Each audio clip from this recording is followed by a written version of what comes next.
நிலத்தகராறில் அதிமுக பிரமுகர் வெட்டிக் கொல்லப்பட்ட சம்பவம். கொலையில் தொடர்புடைய 2 கைது, 4 பேருக்கு போலீஸ் வலை.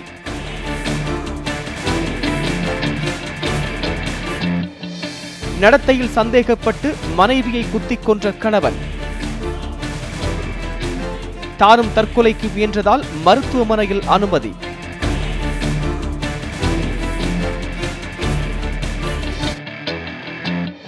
போலி பாஸ்போர்ட் தயாரிக்க உதவிய தலைமை காவலர் கைது. மேலும் பல காவலர்கள் சிக்கலாம் என தகவல்.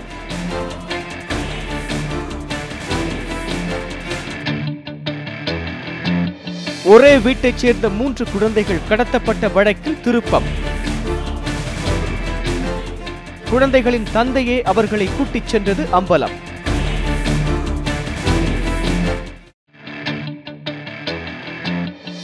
சென்னைக்கு சுற்றுலா வந்த ஜெர்மன் தம்பதியரின் நாய் மாயம். கண்டுபிடித்து தரக்கோரி மெரினா காவல் நிலையத்தில் புகார்.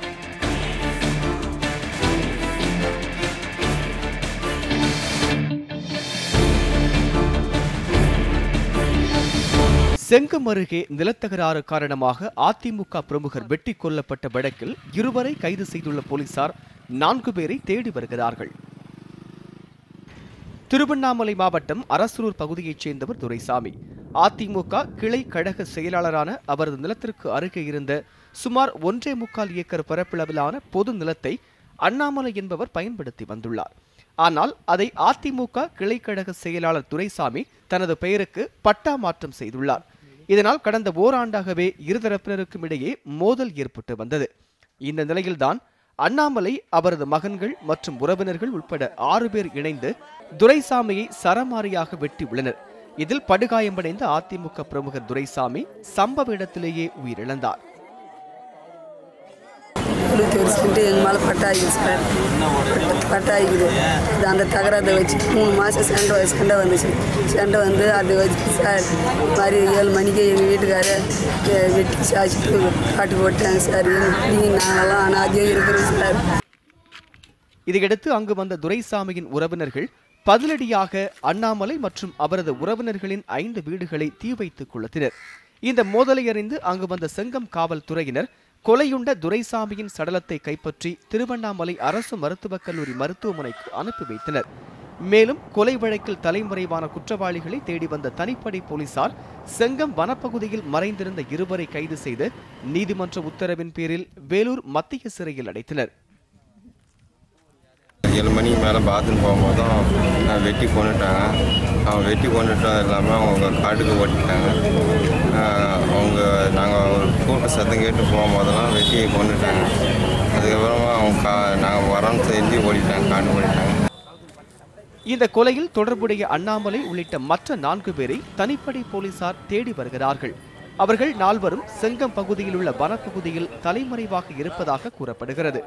இந்நிலையில் கொலை வழக்கு தொடர்பாக செய்தி சேகரிக்க சென்ற செய்தியாளர்களிடம் தனது தந்தை கொலை செய்யப்பட்டது தொடர்பாக துரைசாமியின் வாய் பேச முடியாத மகள் ஜீவா விளக்க முற்பட்டது பார்ப்பவர்கள் நெஞ்சை உருக வைப்பதாக இருந்தது.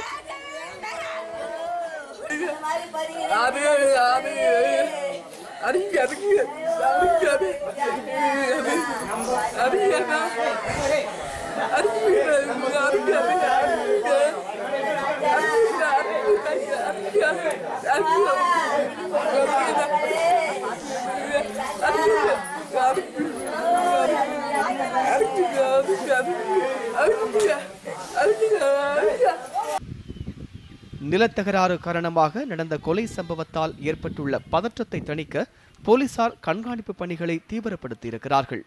முருகன், நியூஸ் 7 தமிழ், செங்கம்.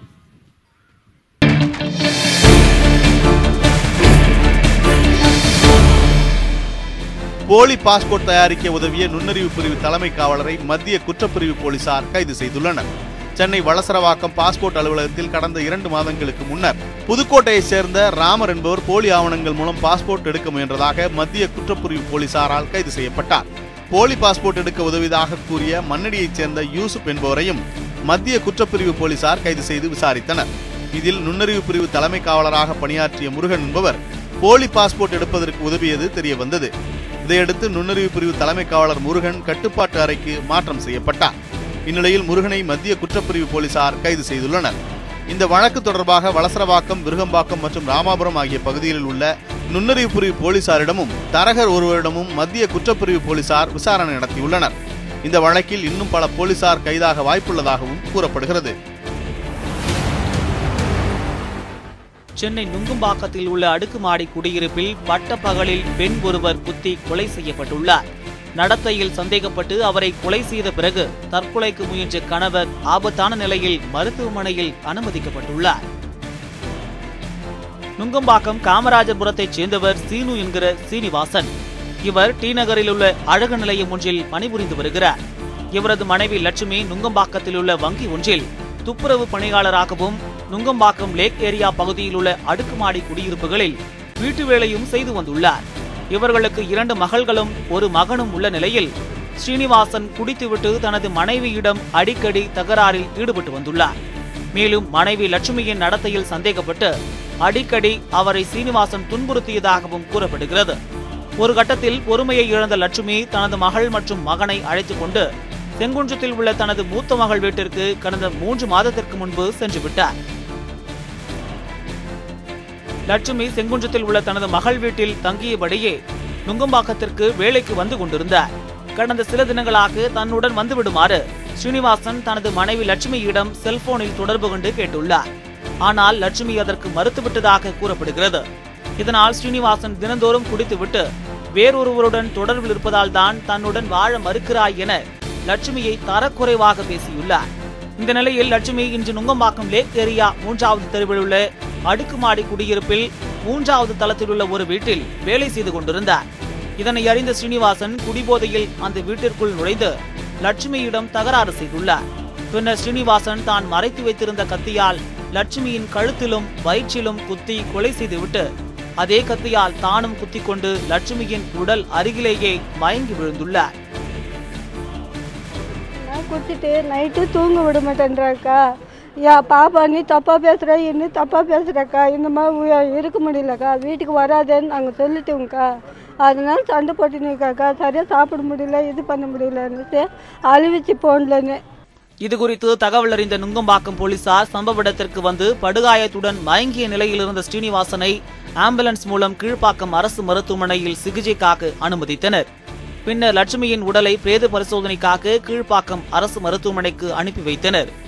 மனைவியின் நடத்தையில் வீணாக சந்தேகப்பட்டு அவரை கொலை செய்த சம்பவம் அங்கு பரபரப்பை ஏற்படுத்தியுள்ளது. மணிகண்டன், நியூஸ் 7 தமிழ், சென்னை. திருப்பத்தூர் அருகே தினசரி நாளிதழ் செய்தியாளர் ஒருவர் வெட்டி படுகொலை செய்யப்பட்ட சம்பவம் பெரும் பரபரப்பை ஏற்படுத்தியிருக்கிறது. வேலூர் மாவட்டம் திருப்பத்தூரை அடுத்த பீம்ராவ் நகர் பகுதியைச் சேர்ந்தவர் முனிராஜ். நாளிதழ் ஒன்றில் செய்தியாளராக பணிபுரிந்து வந்த இவர் வழக்கம் போல் இரவு பணி முடித்து வீட்டிற்கு சென்றுள்ளார். அப்பொழுது அவரை வழிமறித்த 10 பேர் கொண்ட கும்பல் முனிராஜை சரமாரியாக வெட்டிவிட்டு தப்பி ஓடியது. இதில் அவர் சம்பவ இடத்திலேயே ரத்த வெள்ளத்தில் உயிரிழந்தார். இதனை தடுக்க வந்த அவரின் சகோதரருக்கும் காயம் ஏற்பட்டது. இதனை அறிந்து அங்கு வந்த காவல்துறையினர் முனிராஜின் உடலை மீட்டு அரசு மருத்துவமனைக்கு அனுப்பி வைத்தனர். பின்னர் போலீசார் நடத்திய முதற்கட்ட விசாரணையில் தன்னுடைய நண்பரின் காதல் விவகாரத்திற்கு உதவியதால் பெண் வீட்டார் முனிராஜை வெட்டிக் கொன்றதாக தெரிய வந்துள்ளது. இந்நிலையில் செய்தியாளரை வெட்டிக் கொன்ற நபர்களை கைது செய்யும் முயற்சியில் காவல்துறையினர் ஈடுபட்டுள்ளனர். பல இடங்களில் தொடர்ந்து நடைபெற்று வரும் ஆன்லைன் மோசடியால் வங்கி வாடிக்கையாளர்கள் அச்சமடைந்துள்ளனர். அரியலூர் மாவட்டம் தாப்பள்ளூர் அருகே உள்ள ஆதிச்சனூர் காலனி பகுதியைச் சேர்ந்தவர் தேவேந்திரன். கூலி தொழிலாளியான இவர் தனது மகன் சுயதொழில் தொடங்குவதற்காக வங்கிக் கணக்கில் 2 லட்சம் ரூபாய் சேமித்து வைத்திருந்ததாக கூறப்படுகிறது. இந்நிலையில் அவரது செல்போனில் தொடர்பு கொண்ட நபர் ஒருவர் தன்னை வங்கி மேலாளர் என அறிமுகப்படுத்திக் கொண்டு வங்கி கணக்கிற்கு உரிய ஆவணங்களை புதுப்பிக்கும் வகையில் ஏடிஎம் அட்டையின் எண்ணை வழங்குமாறு கேட்டுள்ளார். அவர் ஏடிஎம் அட்டை எண்ணை கொடுத்த சிறிது நேரத்தில் வங்கிக் கணக்கிலிருந்து 82,400 ரூபாய் எடுக்கப்பட்டதை கண்டு அதிர்ச்சியடைந்தார். உடனடியாக வங்கிக்கு சென்று தனது வங்கிக் கணக்கை முடக்கிய அவர் பின்னர் இதுகுறித்து உடையார்பாளையம் காவல் நிலையத்தில் புகார் அளித்தார். இதேபோல கடந்த 6 மாதங்களில் அரியலூர் மாவட்டத்தில் பல விவசாயிகள் மற்றும் கூலி தொழிலாளிகள் என அப்பாவிகளின் பணம் வங்கிக் கணக்கில் இருந்து திருடப்பட்டு வருவதால் வங்கி வாடிக்கையாளர்கள் அதிர்ச்சியடைந்துள்ளனர். இது தொடர்பாக தொடர்ந்து புகார்கள் தெரிவித்தும் போதுமான நடவடிக்கைகள் எடுக்கப்படவில்லை என பொதுமக்கள் அதிருப்தி தெரிவித்துள்ளனர். ஃபோன் வந்து ஸ்டேட் பேங்கில் மேனேஜர் பேசுகிறேன்னு சொல்லி ஆதார் அட்டையும் பாஸ்புக் போட்டவங்க கேட்டாங்க சார். இன்னைக்கு சனிக்கிழமை லீவு சார், எப்படி சார் எடுக்க முடியும்? நான் திங்கக்கிழமை எடுத்து வரேன்னு சொன்ன பிறகு நீ வந்து அலைய வேண்டாம், அந்த ஏடிஎம் நம்பர் மட்டும் சொல்லு, உங்கள் லைஃப் கார்டை நாங்கள் லாக் எடுத்துடுறோம் அப்படின்னு சொல்லி பணம் எடுத்துட்டாங்க சார். 82,400 எடுத்துட்டாங்க சார். சென்னை வளசரவாக்கத்தில் பள்ளிக்கு சென்ற ஒரே வீட்டைச் சேர்ந்த 3 சிறுவர்களை அவர்களது தந்தையே கூட்டிச் சென்றது தெரிய வந்துள்ளது. வளசரவாக்கம் ஸ்ரீதேவி குப்பம் மெயின் ரோடு பகுதியில் வசித்து வருபவர் பெரியம்மாள். இவர் தனது கணவர் குமாரை பிரிந்து விஜய் என்பவருடன் தங்கியிருந்தார். இந்நிலையில் பள்ளிக்கு சென்ற பெரியம்மாளின் 3 குழந்தைகள் வீடு திரும்பவில்லை. இதனால் பதறிப்போன பெரியம்மாள் வளசரவாக்கம் காவல் நிலையத்தில் புகார் அளித்தார். காணாமல் போன குழந்தைகள் ஒரு ஆட்டோவில் லிப்ட் கேட்டு சென்றதாக கிராம மக்கள் கூறியுள்ளனர். இதையடுத்து அங்கிருந்த சிசிடிவி காட்சிகளை வைத்து போலீசார் விசாரித்து வந்தனர். இந்நிலையில் பெரியம்மாளின் முதல் கணவர் சேலத்திலிருந்து சென்னை வந்து தனது 3 மகன்களையும் சேலத்திற்கு கூட்டிச் சென்றுள்ளார். பின்னர் அவர் தனது 3 குழந்தைகளுடன் வாழப்பாடி காவல் நிலையத்தில் சரணடைந்தார். இதன் மூலம் குழந்தைகள் கடத்தப்பட்டதாக எழுந்த நாடகம் முடிவுக்கு வந்துள்ளது. சென்னை கிண்டியில் ஆட்டோ ஓட்டுநர் வெட்டி கொலை செய்யப்பட்ட வழக்கில் தொடர்புடைய 3 பேரை போலீசார் கைது செய்துள்ளனர். சென்னை கிண்டி அருகே உள்ள மசூதி காலனியைச் சேர்ந்தவர் ஆட்டோ ஓட்டுநர் மோகன். இவரது நண்பர்களான கார்த்திக் மற்றும் சந்திரசேகருடன் ஏற்பட்ட தகராறில் இருவரையும் மோகன் தாக்கியதாக கூறப்படுகிறது. கடந்த சில நாட்களுக்கு முன் மோகனுடன் கார்த்திக்கும் சந்திரசேகரும் மீண்டும் பழகினர். இந்நிலையில் மோகனை பழிவாங்க திட்டமிட்ட இருவரும் கிண்டி குதிரை பயிற்சி மைதானத்திற்கு அழைத்துச் சென்று மது அருந்தியுள்ளனர். பின்னர் மது போதையில் பாண்டியன் என்பவருடன் சேர்ந்து மோகனை அவர்கள் கொலை செய்திருக்கிறார்கள். இதுகுறித்து வழக்கு பதிவு செய்த போலீசார் கொலையாளிகள் 3 பேரையும் கைது செய்தனர். சென்னைக்கு சுற்றுலா வந்த ஜெர்மனி தம்பதியரின் நாய் திருடு போனதாக மெரினா காவல் நிலையத்தில் புகார் அளிக்கப்பட்டுள்ளது. ஜெர்மனியைச் சேர்ந்த ஸ்டெஃபன் காக்ரா என்பவர் தனது மனைவி மற்றும் செல்லப்பிராணியான லூக் என்கிற நாயுடன் காரிலேயே இந்தியாவிற்கு சுற்றுலா வந்துள்ளார். பின்னர் சென்னைக்கு சுற்றுலா வந்த ஜெர்மன் தம்பதியினர் கடந்த 8ஆம் தேதி மாலை தங்களது செல்லப்பிராணி லூக்குடன் மெரினா கடற்கரைக்கு சென்றுள்ளனர். அப்போது காரின் வெளிப்புறம் கட்டப்பட்டிருந்த லூக் காணாமல் போனது. அக்கம்பக்கம் தேடியும் தங்களது செல்லப்பிராணி லூக் கிடைக்காததால் ஜெர்மன் தம்பதியினர் மெரினா காவல் நிலையத்தில் புகார் தெரிவித்தனர். தங்களது செல்லப்பிராணியை கண்டுபிடித்து கொடுத்தால் தகுந்த சன்மானம் வழங்கப்படும் என விளம்பரமும் செய்துள்ளனர். மேலும் அதனை கண்டுபிடிக்க வாட்ஸ்அப் குரூப் ஒன்றையும் ஜெர்மனி தம்பதியினர் தொடங்கியுள்ளனர். வரும் 17ஆம் தேதி அவர்கள் இலங்கைக்கு செல்ல உள்ள நிலையில் அதற்குள் நாயை மீட்க வேண்டும் என்ற முயற்சியில் அந்த தம்பதியினர் ஈடுபட்டுள்ளனர். சிவகங்கை அருகே கடத்தப்பட்ட 6 மாத குழந்தை பத்திரமாக மீட்கப்பட்டுள்ளது. சிவகங்கை மாவட்டம் திருப்பத்தூரைச் சேர்ந்த அமீர் மற்றும் அவரது மனைவி தமிழ்ச்செல்வி இருவரும் ஊராக சென்று கண்ணாடி வியாபாரம் செய்து வருகின்றனர். இதனிடையே இருவரும் வியாபாரத்தை முடித்துவிட்டு காரைக்குடி அருகே செஞ்சை பகுதியில் இரவு சாலையோரத்தில் தங்கியுள்ளனர். அப்போது அருகில் தொட்டில் கட்டி அதில் தங்களது 6 மாத குழந்தை சலீமை தூங்க வைத்திருந்தனர். காலையில் கண் விழித்த போது குழந்தையை காணாமல் போனதைக் கண்டு இருவரும் அதிர்ச்சி அடைந்தனர். உடனடியாக இருவரும் காரைக்குடி தெற்கு காவல் நிலையத்தில் புகார் அளித்தனர். புகாரின் பேரில் வழக்கு பதிவு செய்த காவல்துறையினர் குழந்தையை கடத்திச் சென்ற மர்ம நபர்களை தேடி வந்தனர். இதனையடுத்து அதே பகுதியில் குழந்தை மீட்கப்பட்டுள்ளது. இதனால் குழந்தையை காணாமல் தவித்து வந்த பெற்றோர் நிம்மதி அடைந்துள்ளனர். சென்னை உயர்நீதிமன்ற வளாகத்தில் செவிலியரை தாக்கிய வழக்கில் உயர்நீதிமன்ற வழக்கறிஞர் ஒருவர் பெண் வன்கொடுமை சட்டத்தின் கீழ் கைது செய்யப்பட்டிருக்கிறார். சென்னை உயர்நீதிமன்ற வளாகத்தில் உள்ள அரசு மருத்துவமனையில் செவிலியராக பணிபுரியும் மகாலட்சுமியிடம் கடந்த 5ஆம் தேதி வழக்கறிஞர் சண்முகம் தகராறில் ஈடுபட்டுள்ளார். இதுகுறித்து மகாலட்சுமி சென்னை உயர்நீதிமன்ற வழக்கறிஞர் சங்க தலைவர் மோகன கிருஷ்ணனிடம் புகார் தெரிவித்தார். இதனால் ஆத்திரமடைந்த சண்முகம் தனது ஆதரவாளர்களுடன் மருத்துவமனைக்கு சென்று மகாலட்சுமியை தாக்கியுள்ளார். இதில் காயமடைந்த அவர் மருத்துவமனையில் அனுமதிக்கப்பட்டார். இதுகுறித்து காவல் நிலையத்தில் மகாலட்சுமி தரப்பில் புகார் அளிக்கப்பட்டது. இதையடுத்து சண்முகம் மீது பெண் வன்கொடுமை சட்டம் உள்பட 6 பிரிவுகளின் கீழ் வழக்கு பதிவு செய்யப்பட்டிருக்கிறது. இதையடுத்து செவிலியரை தாக்கிய வழக்கறிஞரை காவல்துறையினர் கைது செய்துள்ளனர். பின்னர் நீதிமன்ற காவலில் அடைக்க மாஜிஸ்ட்ரேட் உத்தரவிட்ட நிலையில் சண்முகத்திற்கு திடீரென உடல்நலக்குறைவு ஏற்பட்டதால் சென்னை ஸ்டான்லி அரசு மருத்துவமனையில் அவர் அனுமதிக்கப்பட்டிருக்கிறார். ஸ்ரீவில்லிபுத்தூர் அருகே உள்ள சேதுநாராயண பெருமாள் கோவில் விழாவில் 3 பெண்களிடம் நூதன முறையில் நகை கொள்ளையடிக்கப்பட்ட சம்பவம் அதிர்ச்சியை ஏற்படுத்தியுள்ளது. விருதுநகர் மாவட்டம் வத்திராயிருப்பு சேதுநாராயண பெருமாள் கோவிலில் கடந்த 5 நாட்களாக பிரம்மோற்சவ விழா நடைபெற்று வருகிறது.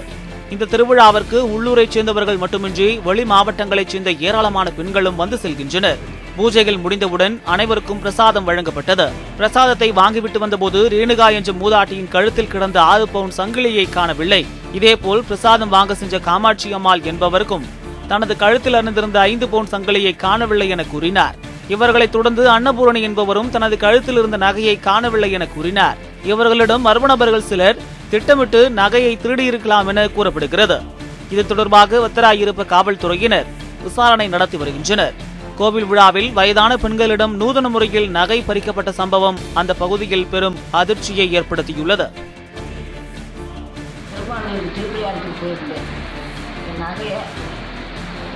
கடைசாக வாங்கிற என் நகை கலத்துனது யாருமே எனக்கு தெரியல. 6 பவுன் நகை கலத்துனே எனக்கு தெரியல. எனக்கு உணர்ச்சியே இல்லை. கொஞ்ச நேரம் கழிச்சு வீட்டுக்கு சாமியை கும்பிட்டு ஆக்கள் இருந்த ஐயருக்கு அவங்க வாழ்த்துனாக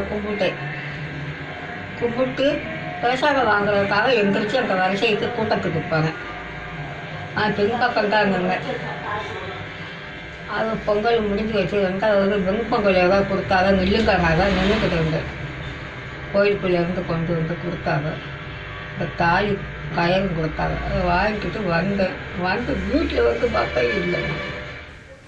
கன்னியாகுமரி மாவட்டம் பொற்றையடி அருகே கரும்பாட்டூர் பகுதியில் செங்கல் சூளையில் பணியாற்றி வந்த வட மாநில இளைஞர் ஒருவர் மர்மமான முறையில் உயிரிழந்த நிலையில் அவர் கொலை செய்யப்பட்டாரா என போலீசார் விசாரித்து வருகின்றனர்.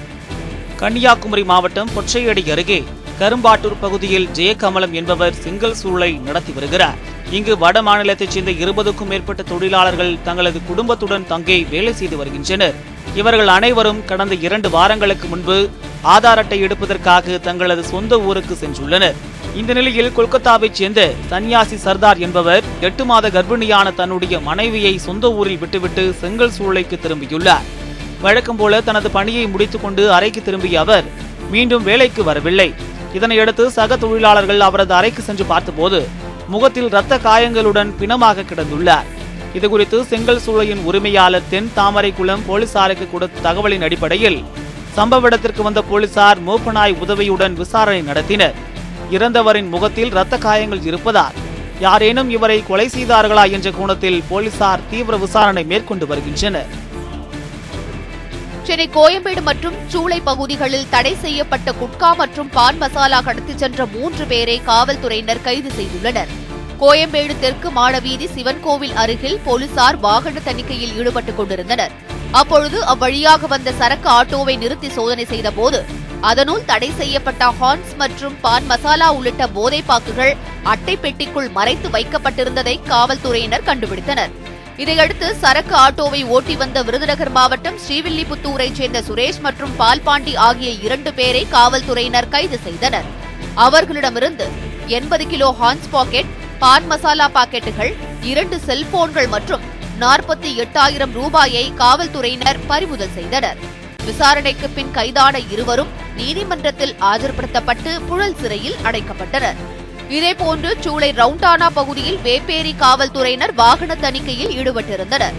அப்பொழுது அவ்வழியாக வந்த ஆட்டோவை சோதனை செய்ததில் அதில் 1 லட்சம் ரூபாய் மதிப்பிலான பான் மசாலா, குட்கா உள்ளிட்ட போதைப்பாக்குகள் இருப்பதை காவல்துறையினர் கண்டுபிடித்தனர். இதையடுத்து போதைப்பாக்குகளை கைப்பற்றிய காவல்துறையினர் ஆட்டோ ஓட்டுநரையும் கைது செய்தனர்.